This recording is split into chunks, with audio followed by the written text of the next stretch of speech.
Finalmente eu estou aqui de volta para produzir mais um vídeo para o canal. E no vídeo de hoje a gente vai falar sobre uma coisa muito importante na física e na matemática, que é isso aqui, ó. São as flechinhas, que a gente chama de vetores. Certo, mas o que são vetores? Vetores são coisas na matemática que possuem três características: módulo, direção e sentido. O módulo de um vetor é o seu valor numérico, ou seja, o quanto que ele vale. Pode ser 5, 10, 15, 20, pode ser qualquer valor, ok? Esse é o módulo dele. Agora, a direção de um vetor pode ser horizontal ou vertical. E o sentido dele podem ser quatro. O vetor pode apontar para a direita, para a esquerda, para cima ou para baixo.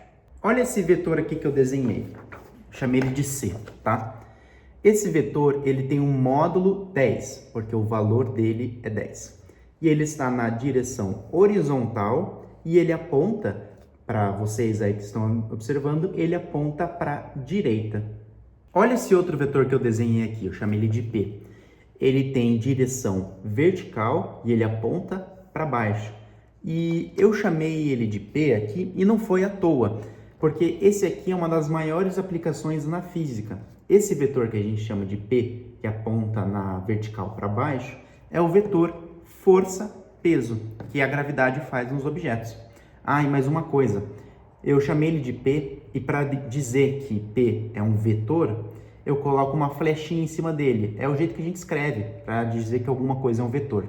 Outra coisa legal que também dá para fazer é operações com vetores. Olha só a situação que eu desenhei. Vamos supor que você está num barquinho atravessando um rio e esse vetor A aqui representa a direção do seu movimento, que você está querendo atravessar o rio. Só que o rio, ele também tem uma correnteza que te puxa para o lado. Aí como é que fica a orientação do seu barquinho? Será que ele vai totalmente reto? Será que ele vai totalmente para a direita? E a gente pode usar os vetores para mostrar que a orientação do seu barquinho aqui, ele vai ser um pouquinho aqui para a diagonal. E através de um método chamado paralelogramo, método paralelogramo, a gente pode indicar como que seria a resultante dos vetores que a gente chama. Então aqui a gente tem o movimento do barquinho, a correnteza puxando para o lado, e esse aqui, que eu chamei de R, é a resultante do seu movimento, que justamente vai um pouquinho para a diagonal. Então o seu barquinho, ele não ia totalmente reto, mas ele também não ia totalmente para a direita. Ele ia se deslocando um pouco para a diagonal. Um outro exemplo, eu tentei demonstrar aqui, ó. Vamos supor que você tenha um bloquinho e você está puxando, né? Aqui eu tenho uma pessoa puxando para a direita e outra pessoa puxando o bloquinho um pouquinho para a diagonal. Como é que seria o vetor resultante dessas duas forças aqui? E usando o mesmo método que a gente fez no barquinho, esse aqui, esse vetor grandão aqui, seria o seu vetor resultante desta força que puxa para o lado e esta força que puxa um pouquinho para a diagonal. E eu chamei de FR de força resultante. Beleza, mas por que a gente usa isso na física? Porque algumas grandezas na física, elas necessitam que você represente a orientação delas. E a gente chama isso de grandezas vetoriais. Então, por exemplo, quando você está falando de força, você precisa dizer para onde que a força está apontando. Para falar de velocidade, também para onde a velocidade está apontando.